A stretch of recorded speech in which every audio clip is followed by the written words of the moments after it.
Bueno, el tiempo fue pasando, ¿no?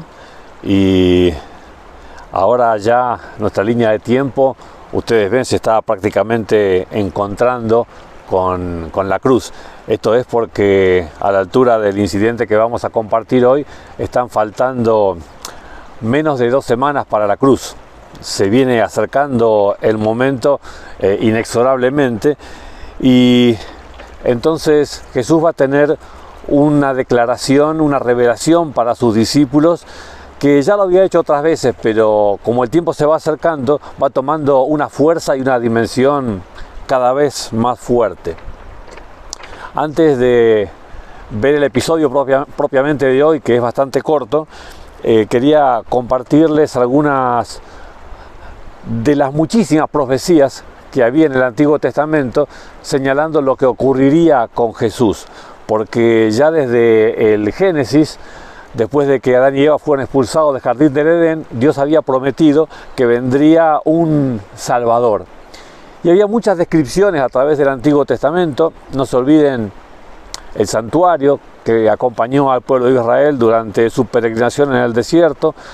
En él se explicaba lo que ocurriría y cómo era el plan de salvación. Por eso era llevado un corderito que era muerto por los pecados de aquel que lo llevaba. En vez de pagar las consecuencias el pecador, el que había pecado, quien pagaba era un inocente corderito, siempre simbolizando a ese Cordero de Dios que un día vendría al mundo. Y tal vez uno de los profetas que mejor describe o más claramente describe lo que ocurriría es Isaías, cuando en el capítulo 53, en todo el capítulo 53, 700 años antes de que nazca Jesús, él, por inspiración divina, describió lo que sería el sacrificio de Jesús. Y voy a leer solamente unas partes, versículos 5 al 7, donde Isaías relata, hablando de Jesús: Él fue traspasado por nuestras rebeliones y molido por nuestras iniquidades. Sobre Él recayó el castigo, precio de nuestra paz, y gracias a sus heridas fuimos sanados.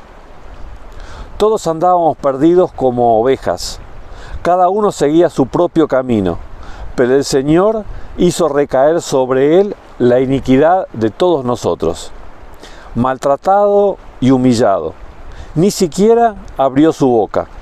Como cordero fue llevado al matadero, y como oveja enmudeció ante su trasquilador, y ni siquiera abrió su boca. Esta profecía es impresionante, los detalles descriptivos de lo que sería el desenlace de la vida de Jesús. Esos momentos que estamos a 10 días, 12 días de que ocurran. Juan el Bautista, después de que Jesús fue bautizado, en un momento lo presentó así. Tal vez lo recuerdes, en el capítulo 1, versículo 29 de Juan. Al día siguiente Juan vio a Jesús que se acercaba a él y dijo: Aquí tienen al Cordero de Dios, que quita el pecado del mundo. Creo que ni él tenía claro lo que estaba diciendo cuando lo presentaba a Jesús como el Cordero de Dios que quita el pecado del mundo. No sé si le habrá asociado el Cordero de Dios con el Cordero que era sacrificado, y así aludiendo a lo que sería la misión de Jesús entre nosotros. Y ahora sí entramos de lleno a nuestro tema de hoy, pero necesitaba contar este antecedente. Dice que Jesús iba de camino subiendo a Jerusalén, y Jesús se les adelantó.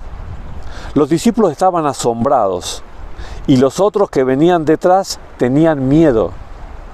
De nuevo tomó aparte a los 12 y comenzó a decirles lo que iba a suceder. ¿Por qué tenían miedo? Bueno, porque estaban llegando a Jerusalén de vuelta. Y ustedes se acuerdan, cada vez que Jesús llegaba a Jerusalén había problemas. Y de hecho la última vez que estuvieron ahí, Jesús tuvo que salir pronto para que no terminen con su vida ahí mismo. Y todavía faltaba un poquito para que se cumpla la profecía. Pero ahora ya no. Ahora el tiempo había llegado. Ahora el momento del cumplimiento de la profecía ya era real, porque la profecía decía que pasarían desde el bautismo hasta la cruz 3 años y medio. Y ese es el tiempo que ya había pasado.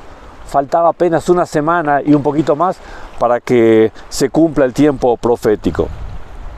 Y dice entonces que Jesús tomó aparte a los 12 y les dijo: ahora vamos rumbo a Jerusalén, donde se cumplirá todo lo que escribieron los profetas acerca del Hijo del Hombre. Es impresionante ver la claridad con la que Jesús ve lo que va a estar ocurriendo en los siguientes días. Y sin embargo, con firmeza, con paso firme, va avanzando hacia Jerusalén. Y tiene muy claro todo lo que va a ocurrir. Les dijo: ahora vamos rumbo a Jerusalén, y el Hijo del Hombre será entregado a los jefes de los sacerdotes y a los maestros de la ley. Ellos lo condenarán a muerte y lo entregarán a los gentiles. El temor que los discípulos sentían, lo que pensaban que podría llegar a ocurrir a causa de la hostilidad que siempre veían en los líderes judíos, Jesús se lo estaba diciendo en blanco y negro, en forma categórica y clarísima. Eso es lo que va a pasar. Se burlarán de él, lo escupirán, lo azotarán y lo matarán, pero a los 3 días resucitará. Da un cierto escalofrío ver lo claro que Jesús tenía lo que ocurriría en los próximos días, ¿no? Así de impresionante es darnos cuenta de algo tan tremendo que a veces nos pasa a las personas, porque acá se dan cuenta, Jesús no anduvo con lenguaje figurado, contando tal vez alguna parábola para ejemplificar lo que ocurriría y habría que deducir lo que pasaría, sino que en palabras inconfundibles les está diciendo cómo sería el desenlace de su misión entre nosotros. Inclusive con detalles tan tremendos como que le escupirían, que lo matarían y demás. Pero agrega otro detalle también que va más allá de la cruz, porque la misión de Cristo no terminaba en la cruz. La cruz era el momento clave y fundamental, pero también dice que a los 3 días resucitaría. Una de las cosas más impresionantes es cómo Jesús se los dijo tan claramente, y los discípulos que estaban escuchando esto que Jesús les decía en un lenguaje tan claro, no lo entendían. No aceptaban la posibilidad de que Jesús fuese muerto, y como no aceptaban esa posibilidad, no entendían. Y está claro que Jesús fue absolutamente específico en su descripción. Sin embargo, no entendían. Dice que los discípulos no entendieron nada de esto. Les era incomprensible, pues no captaban el sentido de lo que les hablaba. Bueno, a veces sí, quizás cuando está viniendo por delante nuestro algo que, aunque está claramente revelado, se opone tremendamente a nuestros sentimientos o nuestros deseos y no entendemos. No es que no esté claro, es que no queremos entender. Los discípulos no quisieron entender. Y a pesar de la contundencia y claridad con la que Jesús les explicó, mirá, recordá todo lo que hoy estuvimos viendo. Por cientos de años, por miles de años, se vino anunciando lo que ocurriría con el Salvador que Dios enviaría para salvar a la raza humana. El momento llegó, Jesús se los explica tan claramente así, y sin embargo ellos no creyeron, no entendieron, al punto que te va a resultar difícil creer lo que vamos a conversar en el siguiente video. Por ahora nos despedimos con esto. El momento está llegando. La vida de Jesús entre nosotros va pasando. Ya no queda casi nada de su ministerio haciendo bien, sanando, reconfortando a las personas. Se acerca el momento de la cruz a pasos agigantados. Que Dios nos acompañe y no dejemos de seguir las huellas de Jesús, porque estamos llegando justamente al momento culminante de su misión entre nosotros. Que Dios te bendiga.